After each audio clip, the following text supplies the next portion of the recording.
phone work. I had to take care of some business. How are you guys doing? Good, good. How You about got to yourself? meet Magic Johnson. I see, Yeah, yeah. Had to say what's up to the little fella.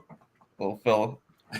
I, told- when I posted it on the social media, we looking at each other. I was like, "This is the moment." I told him I was gonna dunk on him.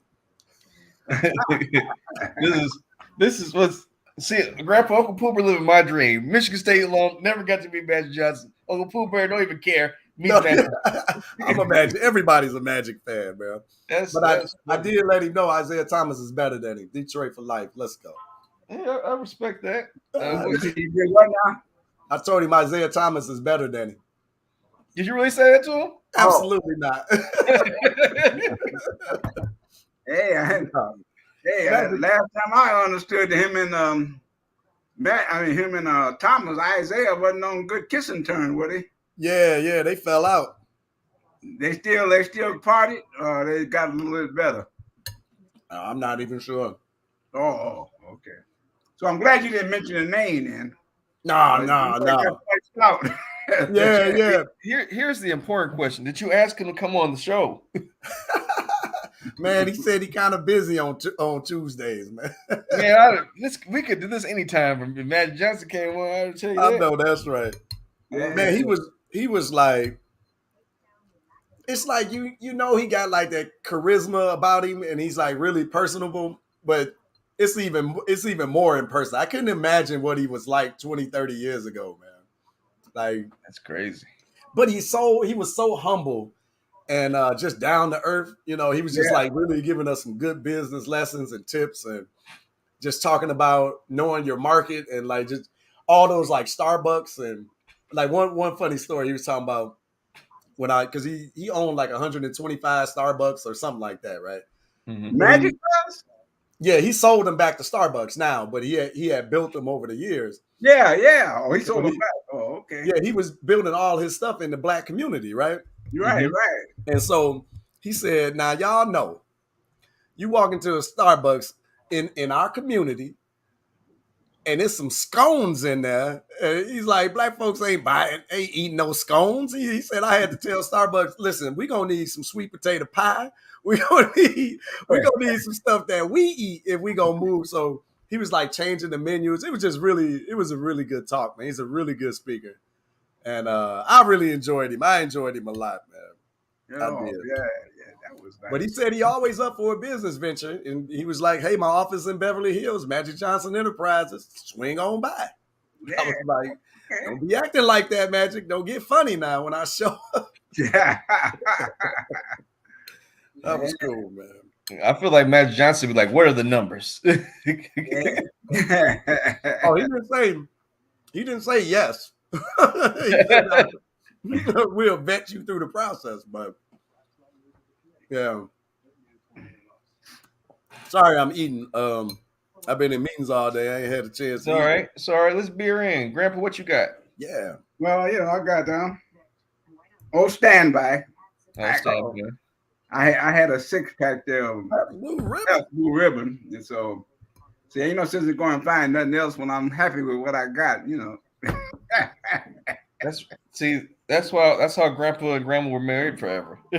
Ain't no sense. I know. I was going looking for nothing. Mhm. I got a Contemplation, Michigan Honey Ale. Oh, a honey ale. Honey ale, Okay. Yeah, contemplation. Yeah. Michigan Honey Ale from Brewing Vivian. Have you had it before? Have you I've had it? tasted it, but Oh, okay. they make it in Grand Rapids. It's 7.2% alcohol. Nice. Oh, okay. Well, that's a Michigan It ale. says it says Contemplation is our yearly spring release, made with Michigan honey and brewed in the style of classic Belgian golden ale. The honey-derived aromas of wildflower fields add complexity to this taproom favorite. I got two more cans of it, Grandpa. I might swing by and drop off one to you. Oh, okay. All right. This one is. Oh, go ahead. No, go ahead. Oh, okay. This one is Hip Hop R and Brew. Okay, that sounds interesting. Yeah, so this is Funky Town is the brewery. The beer is one that started Funky Town. It's reminiscent to an artist's first album. We spent years developing this style, flavor, aroma, and mouthfeel we wanted to make a beer that allows people to expand their palates and not turn it off. Enjoy on repeat. Oh, that was crafty. Felt like it's 5.5%. It's an American pale ale. So good backstory. Let's see what the beer tastes like. Hey, I got my little goblet glass for people who want to talk about it. Okay. You got you a glass today. You know, Pops, you drinking out of glass or straight from the can? Grandpa watching the news. Yeah. No, I was getting my volume up. I switched to the big picture, and then my volume went down, so I had to bring that Yeah, volume well, back up. remember, Grandpa, we talked about it. The you want to use the laptop, or else you're gonna mess up the connection and stuff. Yeah, because now we Oh, got an that's echo. good. That's the laptop I'm using. But we got an echo now. You got an echo now. Oh, okay. Well, I'll go back to where we was at then. Grandpa steady always trying to upgrade stuff that it'd be working fine. He's like, well, why don't I put a fifth wheel in the car? Well, let's see what happens there. Let's get some extra torque. You got to upgrade it. Yeah. Because this smells good. It has good color. It looks like honey. I will give it a. It does. I'm gonna do what Grandpa be doing, giving weird numbers. I'm gonna give it a 7.2 pre-rating. 7.2, eh? Yeah, it does smell like flowers too. Oh yeah. Let me see. It smells good. I'm tempted to like it. I'm gonna start with a 6 though. Oh, It looks great. Good. I smell the citrus flavor. I'm gonna give Pabst its honor because you see it's got a real nice head on there, so I'm gonna have to stay with it and give it a 6.2. Man, this is good. This has gone up to an 8. Whoa. I'm gonna go with 6.5. I like this though. I'm gonna have to. It's gonna be hard to save those last 2 cans, Grandpa. But it's good. It's good. But they still sell it, right? Oh, I said it's an 8. It's an 8 now. No, I said they still sell it, right? You said it's hard. Yeah, I think they said they just do it for. It's a spring release, so actually they're not selling anymore now. There might be some cans, but I don't think they might be re-upping. Okay. I have to see. I bought this from the store like a week or 2 ago. Yeah. But let's get into the topic, man. Like I was gonna bring up something else, but this just came out. This is a semi-breaking. It was not semi-breaking news. This came out a couple hours ago. But the Supreme Court ruled 6-3 that public school teachers and other staff can now lead students in prayer. What? Yeah. Can lead them in prayer. Yep. Well, you know that guy won his case there at the 50-yard line when he was praying. Yeah. And so they're saying, that was he ain't violated. He took it to court, and I guess church and what you call them is constitutional. So apparently someone was breaking it down earlier what the separation of church and state thing actually means. And all it's supposed to mean, now let me pull it up. But like the way they're explaining, I'm going to tell you what they explained it as. I'm going to actually read it. Mm-hmm. So they're explaining it as that all it really is supposed to do is make sure that it's not just like one church. Like you can be any amount of churches as long as it ain't just one conglomerate church situation. Like there's no like conglomeracy on churches, but that's about it really. So no government sanctioned religion. Yeah, I think that's basically what. Well, there could be one, but as long as that's not the only one. That's not my understanding of it. So that's what I'm about to look up. I'm about to look up the real definition. Okay, so separation of church and state is a philosophic and jurisprudential concept of defining political distance between relationship between religious organization and state. Conceptually, the term refers to the creation of a secular state with or without legal explicit church-state separation, and to disestablishment, the changing of an existing formal relationship between the church and the state. Although the concept is older, the exact phrase separation of church and state is derived from wall of separation between church and state, a term coined by Thomas Jefferson. The concept was promoted by the Enlightenment philosophers such as John Locke. So, You know what I'm saying? A wall mean the government ain't in none of that. well, I Well, mean, my interpretation of it. How about that? so I mean, apparently there's a lot of different interpretations because now, if a state official, which is a teacher, can lead students in prayer, or a staff member who are also state officials, that's not a separation by that definition. Yeah, no. I think it's horrible. I definitely think it's a bad idea. I mean, unless you go to a specific like religious school, and that's the purpose of you going there. Where'd you go, Pooh? Oh, Pooh, you disappeared. Yeah, I heard my doorbell. I was just checking the window. Oh, he's like, Uncle Pooh is so flabbergasted by this. He's like, I can't even, out of here. like my emotional state, it's devastated. No, I hate it. I hate it, but I'm not into religion, and I don't think that it's important to have in the schools like that. I think it's ridiculous. And I bet this is somebody is saying, that's the reason the schools are getting shot up because they took Jesus out the schools. That old lunacy of a conversational piece. But I think it's ridiculous. I hate it. Well, I mean, to be fair, they didn't say it had to be Christianity. Like, this could be like any type of prayer. Yeah, I think it's a diversion because they're talking about abortion and all this stuff, and they don't want to come to the real thing. So all of a sudden, the guy comes up now talking about church and state. He can pray. Well, that takes some of that energy we need for something else, And they keep on throwing these little things, man. We ain't getting to the real deal. Well, this is, I just specifically always talk about the black community. This is how they do us all the time, right? Yeah. We get caught up in nonsense, get caught up in these issues that don't matter. Yeah. Because truthfully, whether it's religion in the schools or not, it ain't got nothing to do with we hungry on the street. That's what I'm talking about. I think ultimately it doesn't matter as long as they're not forcing kids to pray if they're not wanting to pray.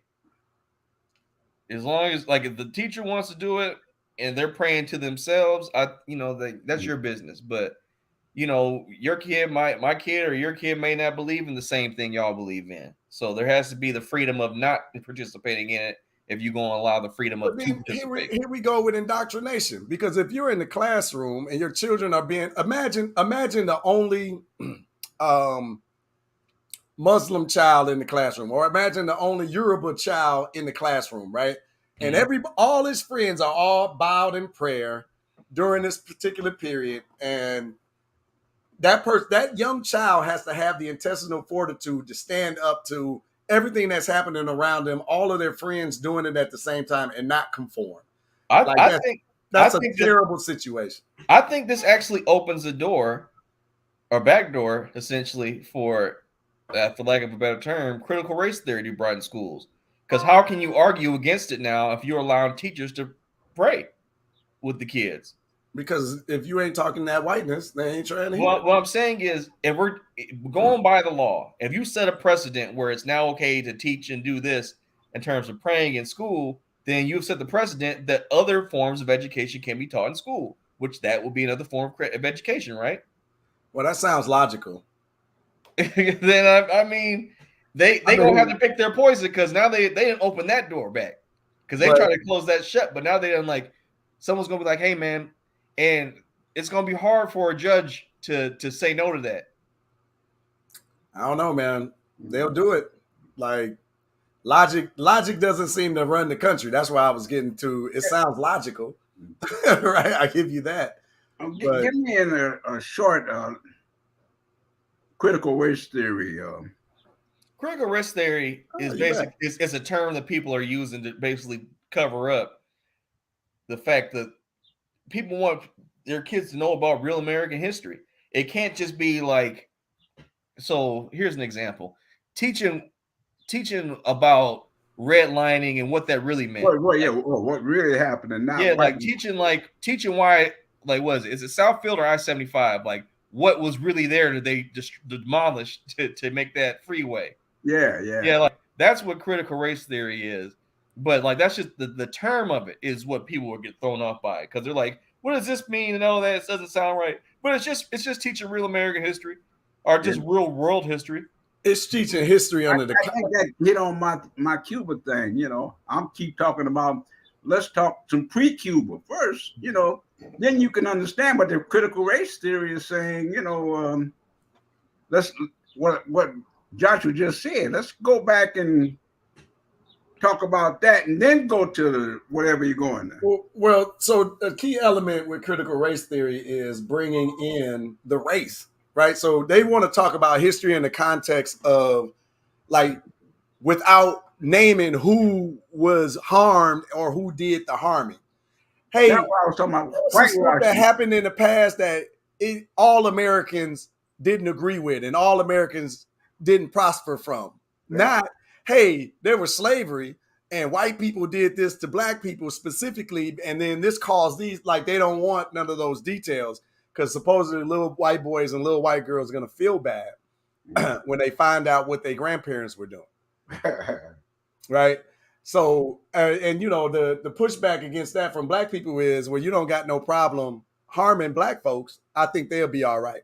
Right? These are just words. It's nothing actually happening to them. Right? It ain't like y'all taking money out of their pocket to repair the people that you damaged.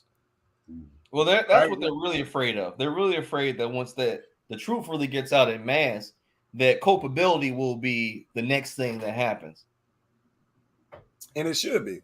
Yeah. But they're trying to make, because what's happening is that children are growing up, because this younger generation ain't, most of them aren't overtly racist like the older generation was. So they feel like, you know what? Black people was wrong. Hey, maybe we should repair them. So now they got to go back and bury the history even further so that young people aren't growing up saying, hey, man, this really isn't right. This really isn't fair. So, but the best way to control the future is to educate the children. So this is, or miseducate them in this case. This is what's really happening behind all of that. Speaking of controlling the future, so I was watching a documentary yesterday, or maybe the day before yesterday, and it was talking about how the baby boomers because like when they were born, they were in the perfect storm because they're talking about how millennials don't have a lot of what was it? My generation or the generation just after me was the first generation that made less than their people before them in the United States. It's like this is the first time that's ever happened. And it's because their argument was that baby boomers were born in such a perfect time of growth and such a time where so many people were being born that wealth calcified with them because and it was for one reason that they were in particular pushing. It was because of their voting power. They all, for the most part, baby boomers vote have most of the same interests. Like when they were younger, they voted for like cheap housing and educational assistance, things like that. And when they got older, they all voted for benefits for wealth, like for their retirement and things, and basically threw all the good programs to the wayside because it was too expensive and it was eating into their money. And that's why we're in the state we're in now, because baby boomers have basically made it so the only way that wealth you're going to get money enough to survive in this world in America now is through them passing away and giving you that money that they had stored up and not put it back into the system. Because baby boomers are known to save money and hold on to hard assets, which appreciate, but no one in our age group, for the most part, not no one, but a good portion of our age group wouldn't be able to normally afford them because of that. So the only way you can get a house that's nice in a safe area is you're waiting for your grandmother, your grandfather, depending how old your father or mother is, to pass away and leave it to you. And that in combination with what I said before about them voting for policies that only really benefit them and not the next generation, we are in the economic plight we're in now because of that. So this is a perfect example of why so-called critical race theory is important, because Josh just gave you the facts, but he didn't layer in the racial element in everything that he just said, because all of those programs that supposedly the baby boomers voted for and was denied to people of black people. Black Right. people denied all of those programs. So there's no wealth that's built up in our community to pass down to anyone. But if you just listen to the conversation intellectually, it sound dope. It sound like, yeah, that's why they did it. This is great. This is great. But it never talk about who were denied privileges inside of those very same programs. And that's the reason that the wealth gap is so stupendous today. And that's a very important fact to include in the discussion, but that's what they're trying to hold out of these conversations. But intellectually, I mean, you make some good points. I think it's right. I think it also has to do with that Babylon is falling. Babylon is falling. I get what you're saying. I agree. But see, Right. It sounds like a crescendo happened, right? Like, yeah, like it was. oh, The chart they show. I gotta look it up. I gotta find the thing. But the chart they used was just basically a wealth chart, like the average median household income of like per generational block, right? And when it gets to like I believe mine, it starts to dip, and then the generation after mine, it's just going lower, and it's because wealth is calcified in such a way. It's like when you get money, in order for the next generation to do well, you have to reinvest it. And if you're not reinvesting it, you're just holding on to it. You're not gonna get that. But also, when you take all of the middle class jobs and move them overseas, it ain't shit to do. And then you pushed everybody into college, and everybody's not college material, but they strapped with debt, and they don't have any place to work to transfer that knowledge into anything. And that brings up something that I brought up a few months ago. Remember when I put that list out of you like all these technical jobs that you really don't need a college degree for, but you'll get paid for. And Auntie was like, she was like, that's kind of sad that you itemize it like that. But I'm like, in real talk, a lot of people don't really know what they want to do. But if you can just go online and get a certificate or two and get paid a livable wage, well, how is that any different than working at McDonald's or anywhere else? You don't care either way. You're just trying to get paid. You're just trying to get paid. And we shifted, like, those commercials keep saying we're in the fourth. I just read a little bit of those. Okay. He was talking about middle class and in African colonialism or before, you didn't go from commoner to the middle class and to royalty, but there were set positions. And if you were born in royalty, you stayed there. If you were on the bottom, you could not rise because that was your position. And if you were the middle class, so I'm assuming there were three distinct places. You either had it or you was the next, you at the bottom. But here we have this thing called middle class and middle income. And sometimes people get the confusion that middle income is the same as middle class. But when this African thing, no matter what, you was always on the bottom. Does that make sense? I think when you say the bottom, you gotta put that in context. I'm talking about the commoner. No, I mean you gotta put that in context, though, Grandpa, because did you read that part about position? Societal position. I mean, have you read that first little bit? No, I ain't dug into it yet, but I figured you would be. That's about the middle class and middle income people here in this country. Let's talk about that a little bit more, because what you said was very interesting. The difference between middle class and middle income. Oh, this pops conversation right here. So what is middle income? What is that in America right now? Because I think the average household, middle income. What is that? 60,000 in America right now. That's middle income. It could be more than that, but middle income is what you can do. You can work instead of 8 hours, you can put in 16 hours. It'll take you into the middle income, but you're not middle class.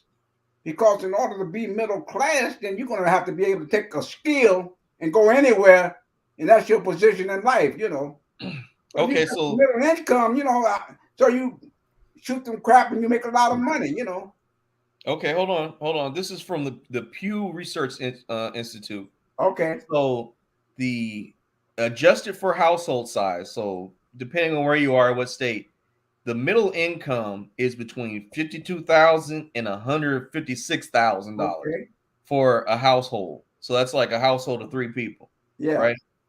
So that's a big net. $100,000 wiggle room is a lot. Right? Yeah. But then you take it on another step and say middle class, and you can go up to $300,000. All right, let me see what middle class is. You know, middle class in America, income America. Let's see what that is if it's different.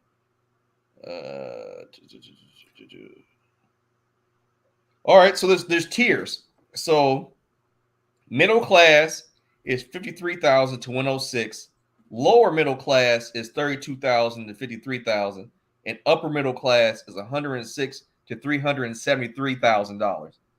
That's a wide net. It is. But so dad speaks about it less terms in the amount of money you make and really your skill set, right? Mhm. So his thing is middle income. You could be in an area that pays a lot of money for a particular skill, a particular job, like he talked, like the automotive industry is going away. So a lot of people that thought they was middle class people were really just middle income because they lived in an era and a time where automobile workers, factory workers were paid well. But when those jobs went away, they failed because they were stuck. They were lucky to have that job. They didn't have a skill set, say, as an electrician. An electrician can work anywhere on the planet. They always are. It's certain skill sets that you have that's going to create a net. Software developer. That was a perfect way to describe it. What you're saying is that's a perfect way to describe it. I like that because in electrician's a middle class job. Anywhere on the planet. You're going to make ship the job to Mexico, right? Now all those people who thought they were middle class, all of a sudden they was on the bread line because they took those factories out. They were making the good money and making the high salaries and stuff. But when the job up, they didn't have that skill set to go somewhere else and apply it, you know. So you wind up when a few people can go, but the majority of the people are stuck where they at. That's when you come along with losing your house, you know, your mortgage. You was living high on the hall, and all of a sudden the jobs are gone because you thought you were middle class, but you're middle income. The middle class, what they call it, the butcher, the baker, the candlestick maker, those are middle class people. See, if you ain't got no skills, then you ain't nothing but a middle income. You know, see what you just said was that changed my whole outlook on it, Grandpa. Because like your example of the African tribe thing makes more sense now. Because if, for example, like you say, your royalty, you're gonna be royalty, right? That's like Uncle Pooh Bear said. If you're an electrician, no matter what, you're an electrician, right? But like if you're just a worker who because that time period denotes we need more workers of this, and we value that right now. But when that's over with, you just we pushing you back down the hill. Yeah. But if you think about it, you're talking about the pre-colonial Africa, right? Mm-hmm. Yeah. It sounds bad when you if you just hit the bottom, you always gonna be at the bottom. But this is the same shit that happens in America because it don't matter what the hell the Bush family do, they gonna be American royalty. Yeah. The great grandson of George Herbert Walker Bush is gonna be good because he's connected, right? And then it's kind of conversely, most people at the bottom rung that don't get education, that don't pick up any skills, they're gonna be at the bottom rung. Yeah, at the bottom, and it ain't gonna change. You know, you were born in that state. Yeah. So it reminds me of A Knight's Tale. I love it because my man is talking about changing his stars, right? Because your stars dictate your position in life. Hey, man, you're just a a squire boy. That's just who your daddy was, a squire boy. Your granddaddy, like y'all squire boys. Right. My man had a different vision, and he changed his stars, right? So he acted like a noble family and whatever. And then, anyway, that's the story. But he changed his stars. So I'm sure, just like the movie, that happens, right? Just like today, you find people like Jay-Z, who grew up in the hood, who didn't have the education, who sold drugs, all of the stuff that said, this is going to live to death. You're going to death, but he changed his stars, right? But that's a 1 in 1 gazillion story. You know what I mean? That's not the norm at all. So I think that still applies today. Interesting. So that's I think that is people say that's luck based. I think that's there's no such thing as what's it called? There's no such thing as coincidence. Just like in any like astral body, any machine that's supposed to run on time, you always have to account for variation. There's always going to be a variation. Really, there's a genetics where you find somebody, you mate with them, and they have the same weird recessive trait 38 generations back, and y'all are linked up, and it didn't happen to your baby. Like, these things happen, and like, it's just, I bet you if people did the math, we could actually figure out just how often it'll be someone who's from the lower class shoots up to the top, because it's going to happen. It's going to happen like all the time. And it's just an evolutionary thing. Like, it's as long as people are alive, things are going to happen like that. To the people that call it luck, I say you can call it what you want to call it, but I bet you Jay ain't going back. Right? But if you think about Magic Johnson, right? Like, did he get lucky, or did he really put in the work and the dedication necessary in order to rise in his profession? Because a lot of people. Let's talk about that, because Magic Johnson was born in the right time for him. Like, if he was born 50 years prior, wasn't no basketball. Yeah, that's maybe 20 years. I don't even know if it was that long, because he went in the league in 79, right? And in 59, maybe I think maybe the color barrier had been broken. You could play in the NBA, but they was only making like $100, right? Like, it wasn't. It wasn't life-changing money. As a matter of fact, there's a study that was done about Jay-Z, Ice Cube, Ice-T, all those dudes and Snoop Dogg, who all rapped in that time spirit. And they're like, if you rapped in, I think, between, I forgot the years, but it's like a 6-year period in the late 80s and early 90s, that if you rapped then and actually were like a big name, your success is sustained forever. Because, like, that's just like, it's like just the iconic era. Yeah, it's like you're in an untouchable phase where you basically made how the genre was seen. When people have to reference something, they have to reference you. Yeah. Like, it's all these things that are seen, like, in these group of men who are there at the time. That's interesting. And it's all, everything is timing based. It's like you said, Larry. I'll put it like this: Larry Bird would not be as big if Magic Johnson wasn't there to be his opposite, right? Because you got to have a foil. You got to have something to play off of, or else he'd been a really great player. I'm never taking his talent from him, but same thing with Magic Johnson. If he didn't have a foil in Larry Bird to go against, I mean, you know what I mean? Like, you got to have opposition. You got to be. It's all the romance. That's how the NBA got bigger. Like, their basketball game was still it's still the highest rated basketball game of all time when they played the NCAA finals. It's like, people remember that. People hold on to that. And they just named the MVP awards for the Eastern Conference and Western Conference after Magic Johnson and Larry Bird. They are immortalized. Like, people think about the NBA, they have to think about them now.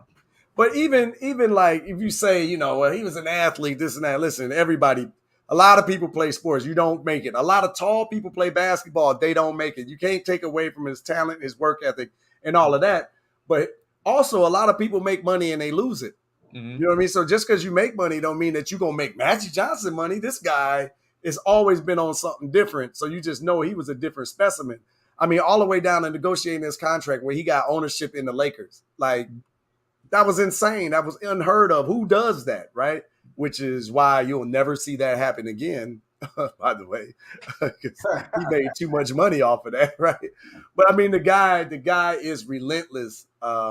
He's relentless, and special people can. That's where I'm getting at. Special people can rise out of the dirt and change their circumstances. And America does have.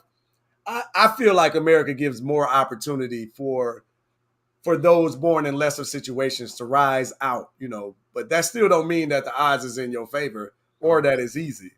I think America gives more opportunities for that. You have to have for that. Your situation is you got to be focused and have commitment. And this is where people don't move no further because it costs too much. There's a price. Like Magic, he made it big, but Magic paid a price. Oh yeah, but he focused and he stopped and did what necessary to move up, and that ain't no easy task. No, not at all. I think if somebody gave me a pocket full of money, I probably wound up buying me a boat and a car and a plane and thing. But I ain't going up. I'm going down because that money gonna run out. It's gonna run out. So if I'm focused, I take that money, invest it, and move on up. I don't know.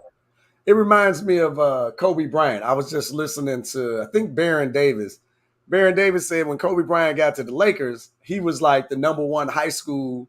Okay, Kobe Bryant is at the Lakers, and then Baron Davis grew up in that LA area. He's the number one high school recruit in the country at the time. So he got an opportunity to hang out with Kobe Bryant. So Kobe Bryant's new to the Lakers, couple of years right in or whatever.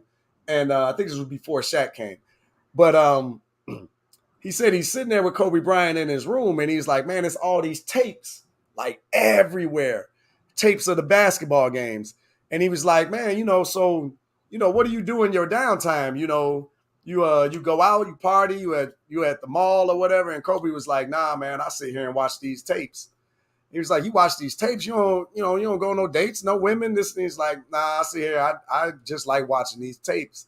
But Kobe studying the games. Kobe got a different type of dedication of focus that he was on, right? That he wasn't going to be denied, and he was going to put the work in.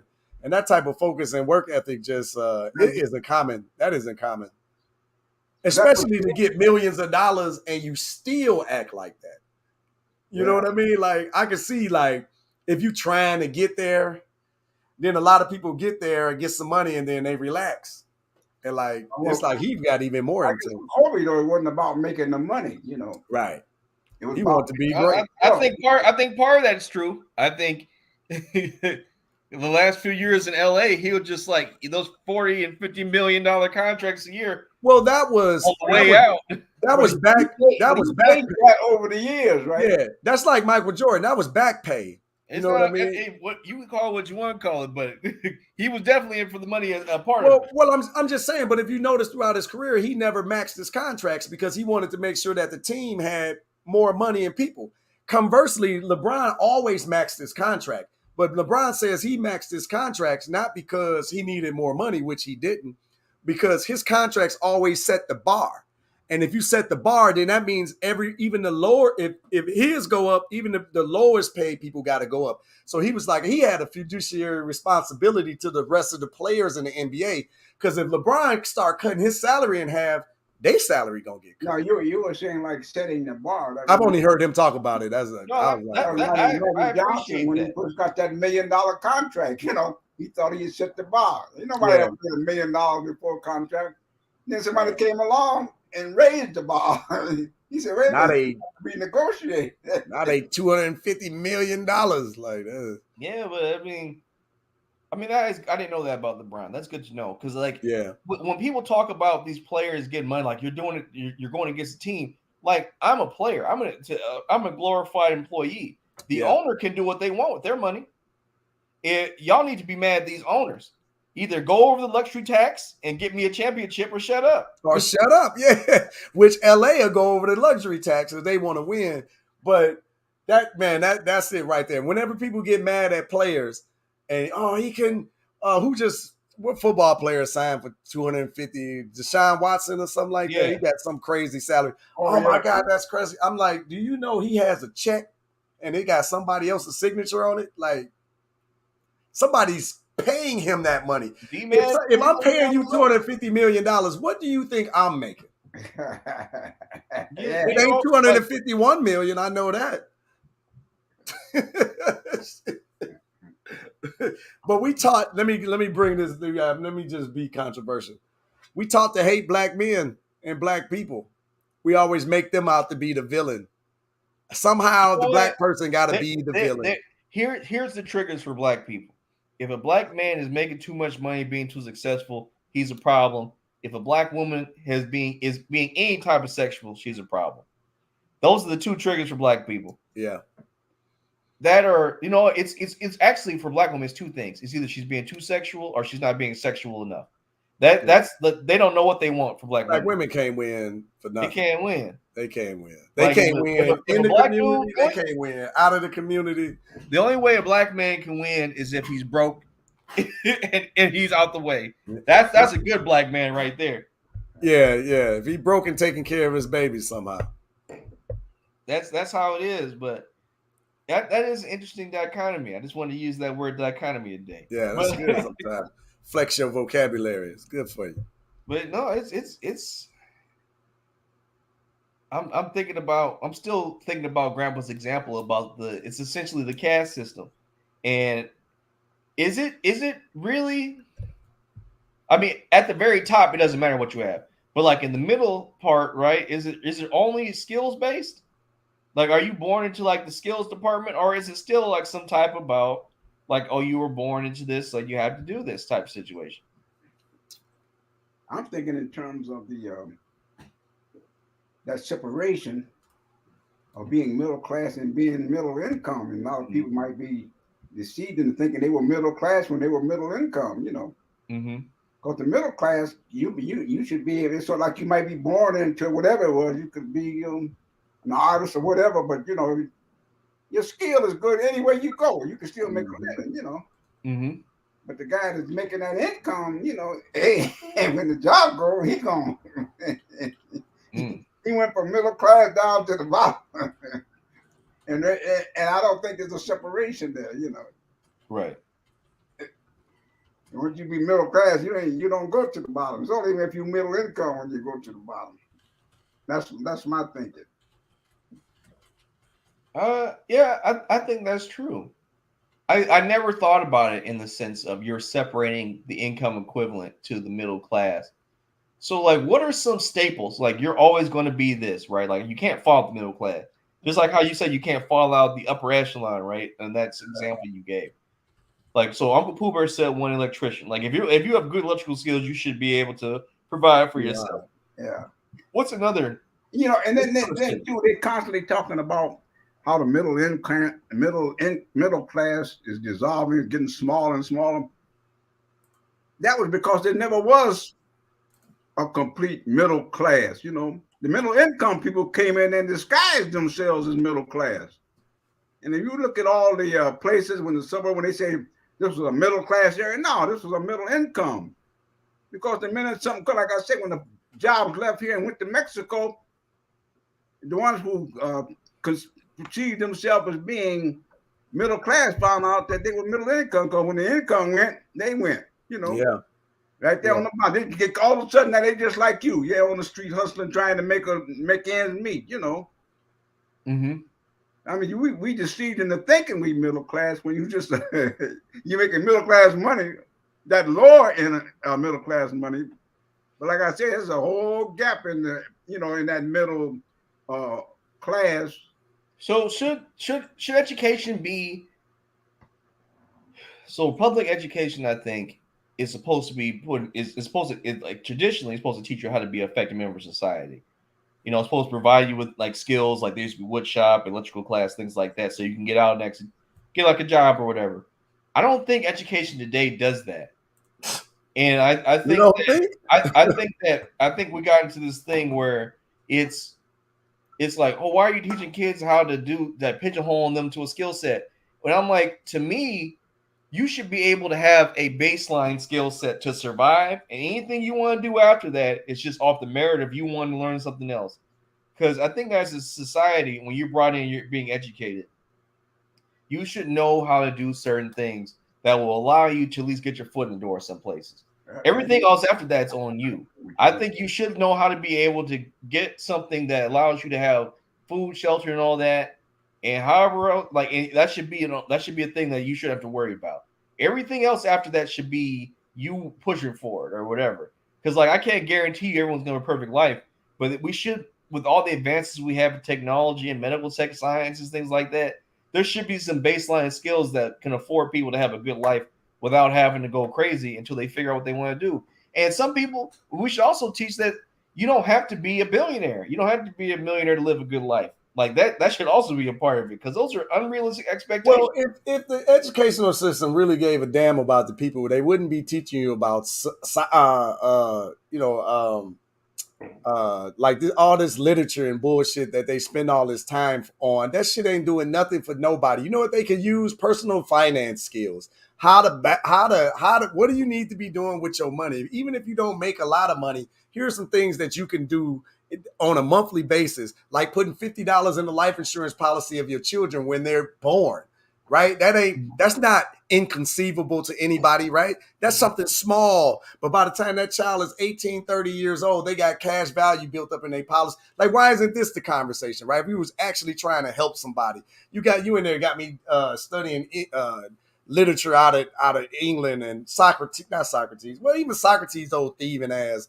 Like all these conversations are pointless and useless. There's not doing anything for people once they graduate. The educational system is broken, but this is why Babylon is falling, right?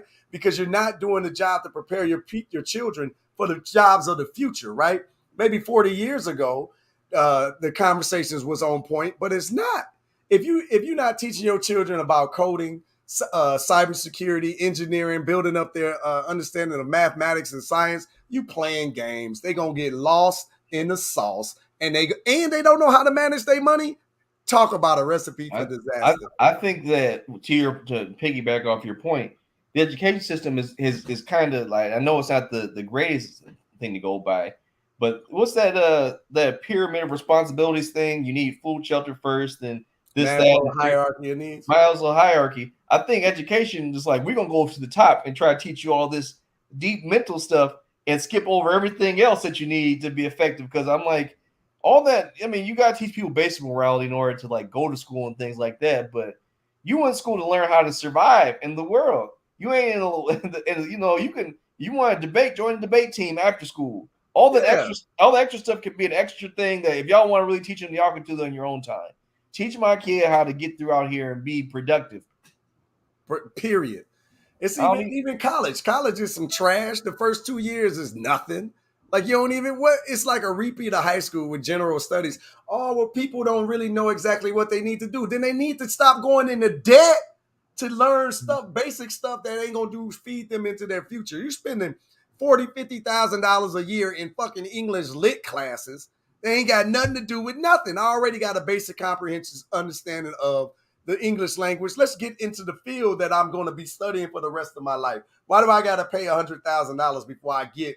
Why do I got to pay $100,000 before I get to my engineering courses?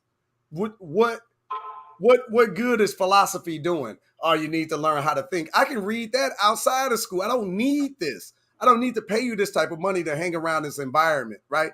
That's how you know it's just all a hustle. They just hustling.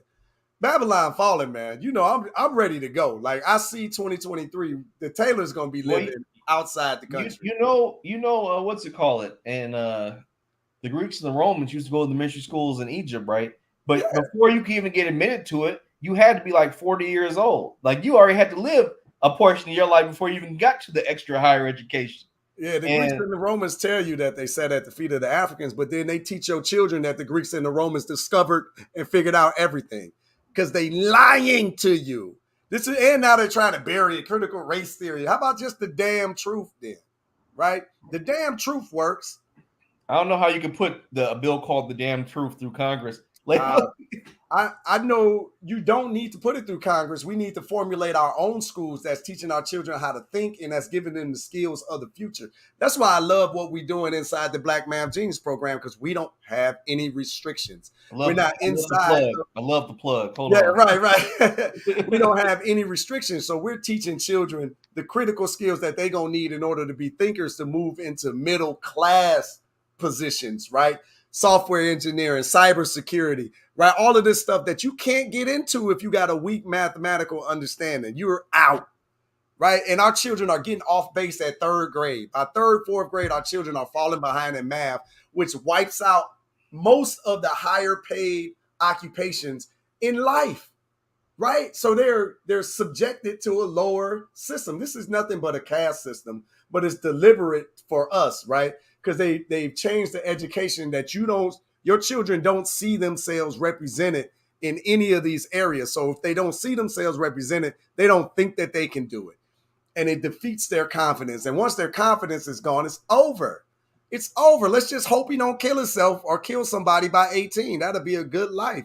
That's what we've relegating our children to because we're allowing people to educate them that don't give a damn about them. Malcolm X said it a long time ago. You let your oppressors educate your children, you a damn fool.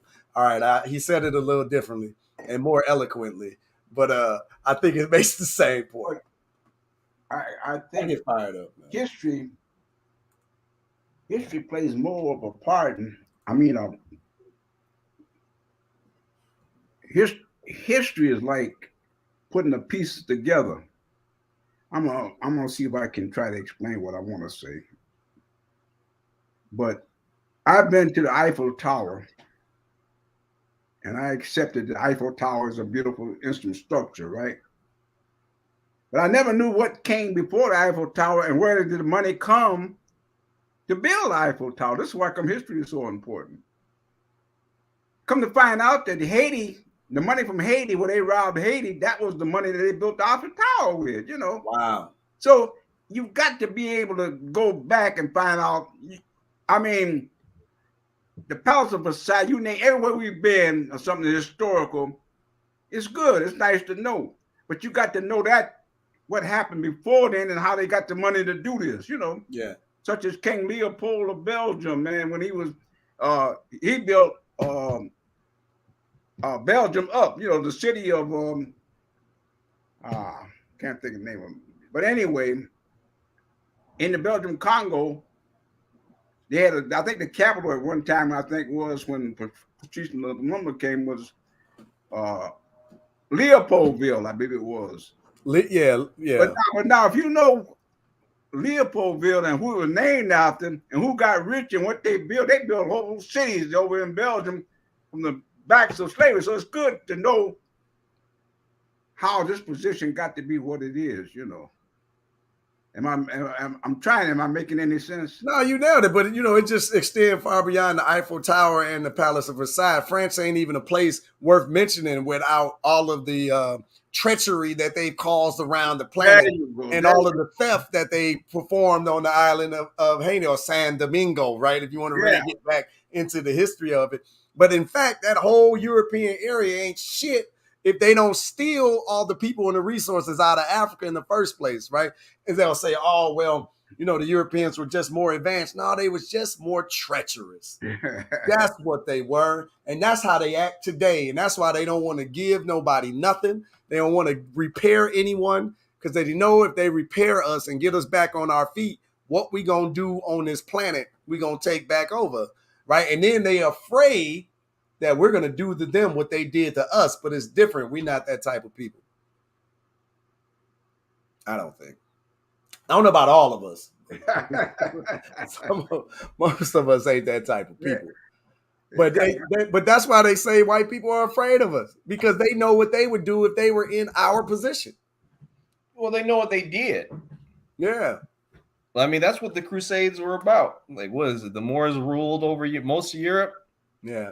The Moors ruled over Europe, but they woke them out of that those dark ages, right? They pulled them out of this nonsense because after they got the fall of Rome and all of that, they receded. They got pushed away from the knowledge that was in Africa, right? They didn't have that age of enlightenment. So the Moors went up there actually to try to civilize the people rather than occupy them.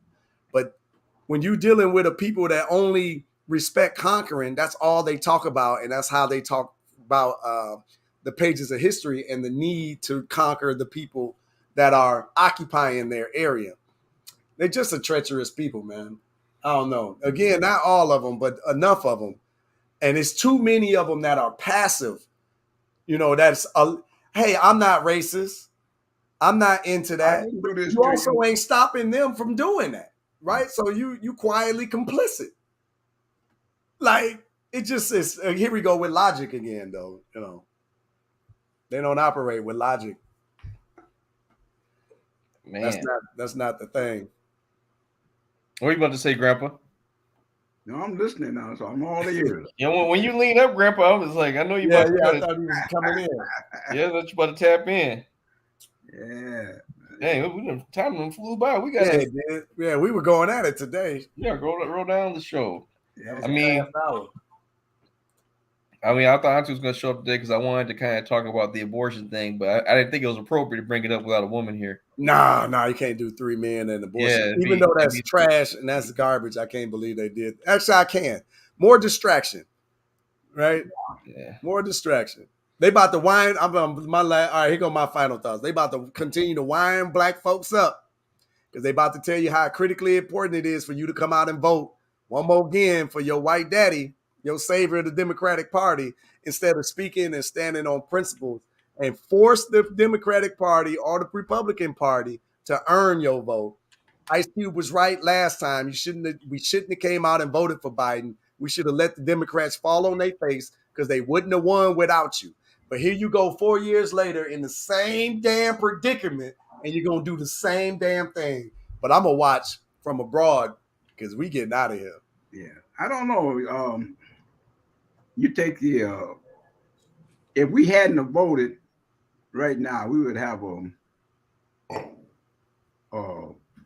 maybe a Republican president, right? But having a Democratic president, we also have a shot at getting another Supreme Court judge. You see what happened with the Supreme Court justice when you ain't got no power. So we got to put our weight somewhere. We got a Clarence Thomas, man. If we can get him, man, we can put another that Supreme Court and make it forward. I don't know if Clarence Thomas is the champion you want to use for your example, Grandpa. No, I think he's saying he's about to leave. Yeah, I'm just saying getting rid of him. I ain't talking about Clarence Thomas as an example. I'm talking about the politics of the Democrats. If we don't vote, now we got a chance to get Clarence Thomas out of there. So I heard. I'm sorry. Let me get my about that, because I don't think Clarence Thomas is a good dude for like a lot of stuff that he's done. But I don't like how they're making him the face of it when it was 5 other white men and a white woman who voted the same. I'm like, y'all better be mad at all of them. Don't just point out Clarence, point out all them other people too. Because it's gonna be like I'm sorry, I'm mad that I have to say this, but like it can't be a situation where we make the black man the boogeyman again. It was the no, I'm not talking hold on, Grandpa. Hold on a second, Grandpa. There was, like I said, there was a few other. There was like 4 or 5 white judges on that but the bench, and a white woman who voted for this, right? Okay, well, let me ask. Put them names out there, just like you did Clarence Thomas, and be mad at them. Again, the black man's always the scapegoat. Listen to what I'm saying. Clarence Thomas is vulnerable now because of what he did, and I'm saying that we're in a position now. And we can get them people to maybe impeach Clarence Thomas or what it is to get him out. We can put another Supreme Court justice in there. We'll have 4. There's no getting the Supreme Court justice out. No what? All of them there's no removing of a Supreme Court justice. Oh yeah, you can impeach him. Yes, you can. Check it out. You can impeach the Supreme Court justice. Grandpa said in 1964, we got president. I had to leave it alone, bro. Yeah, I wasn't aware of that. I didn't know you. Yeah, Supreme Court. Just what I was saying. The Supreme Court justice can be impeached. If we can get him out, then we can kind of even up that court. So we don't need no Clarence Thomas. We got we need a general justice that might be somewhat liberal. I don't have to be. But I don't want nobody that already sold their soul. He definitely sold his soul, just like the rest of the Supreme Court justice. You take like Kavanaugh and Barrett and what's the other one? They're the 3 justices. They sold their soul before they came. They already said we're gonna get rid of. He's right. I just Googled it too. It's damn near impossible, but it can be. I'm not going to prove a lot. I hope prove a lot of oppressive content. Maybe since we got the presidency right now, maybe and we can keep the control of the Congress, maybe we can get us another Supreme Court. It happened in 1804. And he go that maybe and hope. And in the meantime, now you people, Anita Hill is saying, now you understand. Grandpa. Yeah. The president that you're talking about only happened one time, and it happened over 200 years ago. I know. I didn't say like you have to. Like what I'm saying is, what you're talking about doing is threading a needle through a stack with a needle. It's already in the haystack, and you got to do it from a distance. The needle is getting bigger, and we're getting ready to thread this needle because Clarence Thomas done some things, man, that's unacceptable. Grandpa, Clarence Thomas. Grandpa, let me ask you this. Has Clarence Thomas done anything worse than any other Supreme Court judge in the history of humanity other than that one who got released in 1804? Because I guarantee you there's enough of them judges before him who've done worse, and there'll be judges after him who've done worse, and they ain't been impeached. I said Clarence Thomas was vulnerable. This is a different period and different There's time. other more vulnerable There's a judges. black man that got the black race against him. What I'm saying is, Grandpa, there's other judges on there who did the exact same thing he did, and they're vulnerable. Hey, Clarence Thomas got no allies on either No, side. I'm not saying. I'm not. Grandpa, listen to what I'm saying. I'm not saying don't try to do it for Clarence Thomas, but don't let him be the only one. Yeah, if we're mad at people. AOC said remove all of them. Yeah, but we tried to get Kavanaugh, remember? No, but see, Grandpa, you're proving my point. Black people get in the trap of we know we can take care of black people because nobody protects black people. But the main event are the other people who are with him voting the same thing. If you want to prove something, get them people out. 3 Supreme Court leave too. But I'm just saying, y'all got to make sure you get everybody who's doing stuff out. We get 4, and Roberts, who's the Supreme Court Chief Justice, his vote is kind of vulnerable. He swing either way. But look, the Supreme Court ain't the damn main issue when it comes to our community. It's the president that take our vote and don't give us shit. It's the senators that take our vote and don't give us shit. The House of Representatives that don't give us shit. I'm talking about the black community. I don't care about everybody else because nobody else cares about us. They could care about their community. And what we are doing is continue to argue about shit that ain't going to change our situation. That's what we got going. I'm saying getting rid of Clarence Thomas makes a position that you can get another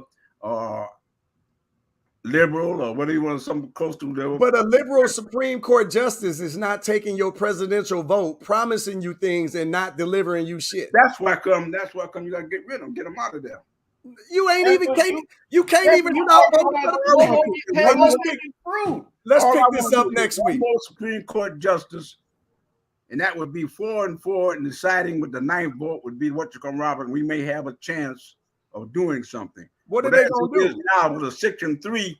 We ain't got a chance of getting nothing. What are you arguing for? Abortion rights? What are they gonna do? We arguing for not praying in schools? They sold to get that job because they had already told Trump. Now we're talking about selling souls. When are we gonna get reparations? When we gonna get reparations? Ain't nothing else to be talked about. Every other issue is moot. Hey, I want reparation. I ain't talking about no reparation. I know you ain't, but this is my point. President Biden. I just want to get a balance in the court. President Biden talked that reparation shit, got into office and act like he ain't got ears no more. He seduced black people. You did what you always do. You listen and act like he was serious. They get in office, don't do nothing for you. And then the following cycle come around and they tell you how important it is for you to get out and vote for the Democratic Party. And they still not going to do shit for you. This is a repeated cycle that happens over and over. And we continuously fall for it. There's only one issue. We got to get the check. I'm with Martin Luther King. Now we're coming to Washington, but we coming for our check. That's the Dr. King I like. All right, but look, let's pick this up next week. I'm late for my meeting. Grandpa, we gotta go. You don't want a bouncing check. Grandpa, hold on. All right, Grandpa, give me your final thought. We gotta go. Oh. Yeah. Give me your final thought, Grandpa. My final thought is let's get Clarence Thomas. Okay. So next week we're gonna talk about how to impeach. So what is it? Supreme Court judge? Is that what we're talking about, Uncle Pooh? All of this, yeah. We getting down on all of it. All right, that's what I'm gonna name the episode. We getting down on all of it. We getting down on all. We'll see you guys next week. Hopefully, Auntie will be back.